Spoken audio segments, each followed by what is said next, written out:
Hey guys, welcome to the Fingerguns podcast. I'm AJ. And I'm Harper, and we are your hosts for the evening. Today, we're going to be talking about auditions. Woo! It's a very fitting time for us to talk about this because last week Yeah, whatever. we just did We just did an audition. That's it. yeah, for this what is it called again? Rope.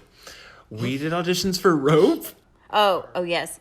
I am playing yet another mother.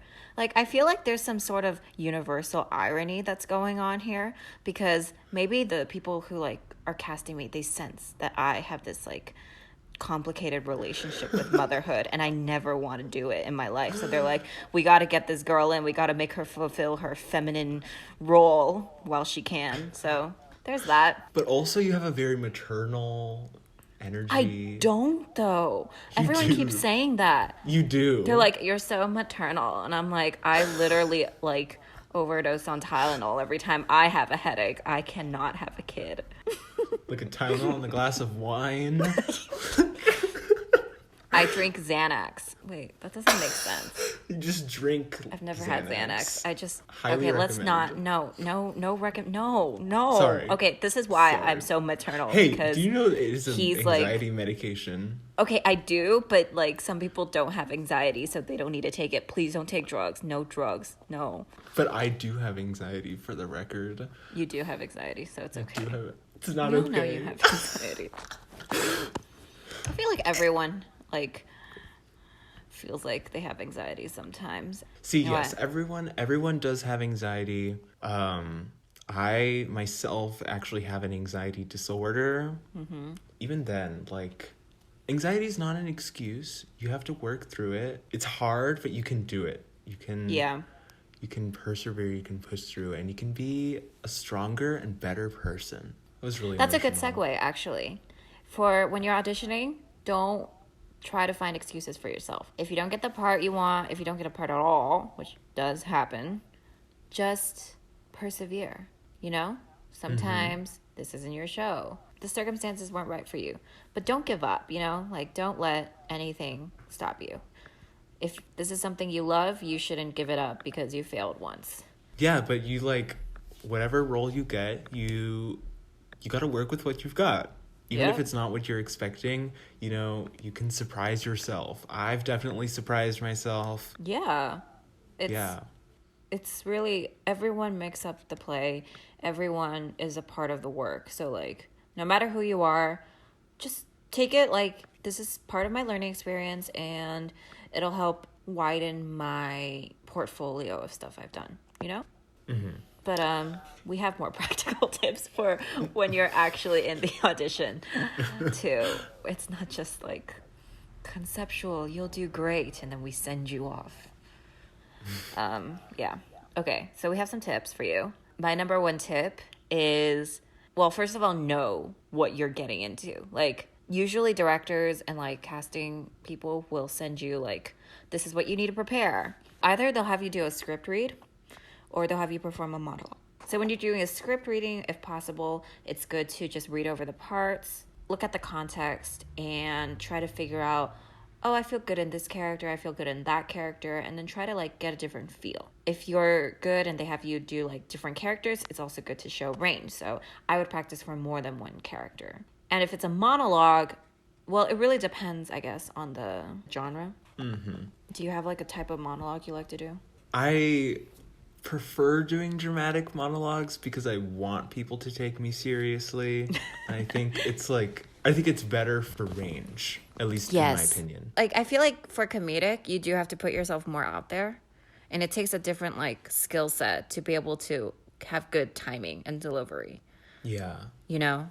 Mm-hmm. So I feel if you are performing a comedic monologue, don't be afraid. If you're afraid while doing a comedic monologue, unless that's the point of the monologue, you're gonna come off really unconfident. Something I would suggest that's at least it's worked for me. It doesn't work 100% because it does require it's not I don't know how to say it, but I watch a lot of stand-up comedy, and I have a few people I like to imitate for when they do their roles, because stand-up comedians, they're not necessarily actors, but they're masters of comedic timing. and delivery. So Yeah.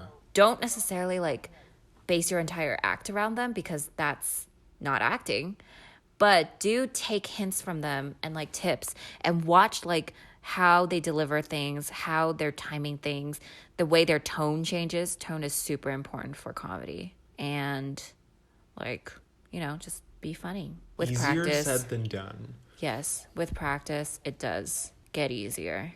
Yeah. And like learning from the best. Yeah, and usually like a little bit of trauma, like sprinkle it in there, really puts cherry on top. Self-depreciating humor.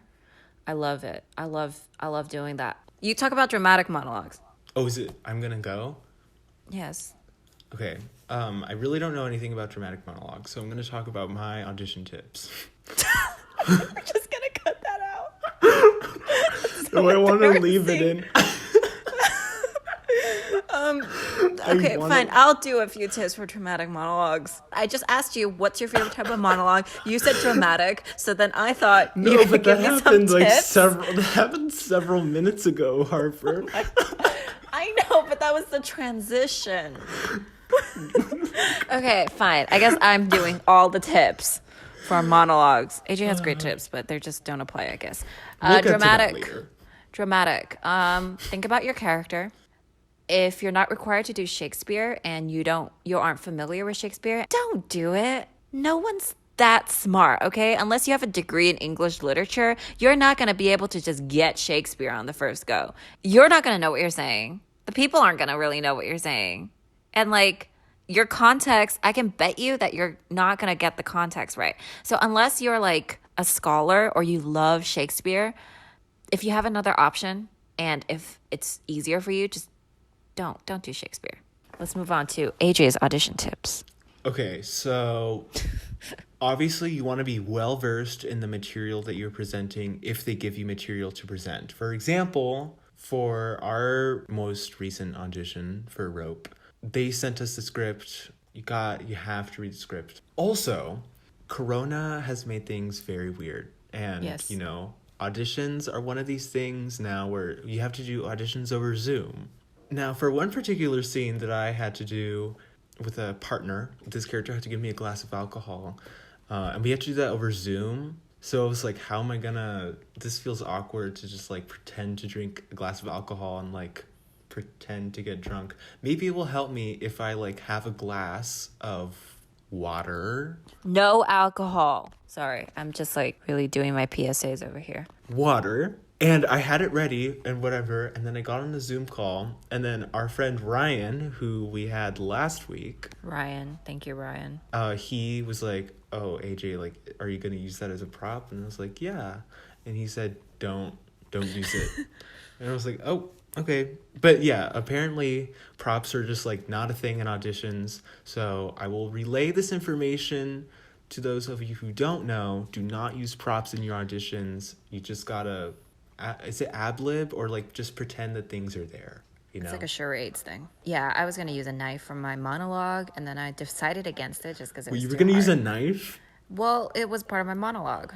It's like a kitchen knife. Like a butter knife? No, like a steak knife. Oh. So it seems like a good idea, but they recommend against it. Yeah. Yep. Other tips? You don't want to apologize for things. Never I know apologize. It's like... Don't be like, oh, I'm sorry that I messed this up. Don't tell them you messed up. Just pretend like that's part of it, You're an actor. You improvise. We talked about this. And we have a whole episode about that. So one of our best episodes, not because of critics or reviews, but because we thought it was a pretty good episode. I actually did have a friend tell me like, oh, I love the improv episode. Yeah, someone did tell me too. So I guess we do have some people who really like it. Also, our theater director and also former music teacher... Okay, well, I guess he wasn't officially my music teacher because I would ditch another class to go to his music class. Oh my God, AJ. But he found our podcast, and I just want to say, hey guys, welcome. And I just want to say, hey Ryan, thanks for getting us some clout. You're probably the only reason why any of them came to listen to us. We should have more self-confidence. Have some self-confidence. Have it on us. You can have all of our self-confidence. Because we don't have much. We don't have much to give. And we still act on stage, so you guys are going to do just fine. I feel like a lot of people are like, acting, anyone can do acting, which I mean, I guess to an extent is true, but it's To an not extent. as easy. It's not as easy as it looks. And there are different types of acting. Yeah, and there's a lot of stepping out of your comfort zone and, trying new things. I think I've mentioned this before. Like, when I did Wrinkle in Time, I had to scream. Also, I have to scream for this new role in Rope, but we're not going to talk about that. Or not scream, sob, that's going to take a lot. I'm going to have to get out of my comfort zone and learn how to, like, really emote all of that. Like, I mean, I can cry on command, but I can't, like... like just like literally it says like That was he, like, beautiful. pounds on his chest and he's like, dude, are you a gorilla? I am. I don't know. I feel like normal people don't do that. Being in theater is just it's like a kind of a different thing, like you're able to get out of your comfort zone, but then at the same time you're not you're your own character. So that's like a brilliant experience, and it really can help with your self-confidence. You know, you can like put on a different persona, and like it's pretty incredible. Just go audition for something. I don't care what it is. It can be for a commercial. Just go have fun. Just do it. And it might be even easier now during Corona because there aren't auditions in person. They're over Zoom, which is like, it's better and it's also kind of worse. But there's good and bad. Yeah, like in everything. So yeah, that was our pep talk for you before your audition. And you will do good. Even if you bomb it, that's fine. It's called a learning experience. So thank you guys again for listening. I know this was like an extremely chaotic episode. We know we kind of went everywhere with this episode. Yeah, but we're just having fun, and we hope you guys are having fun with us, and we hope to educate and entertain at the same time. That is our whole goal. Yes, educating and entertaining. We'll talk to you guys next week. If we're not dead yet. Bye. Bye.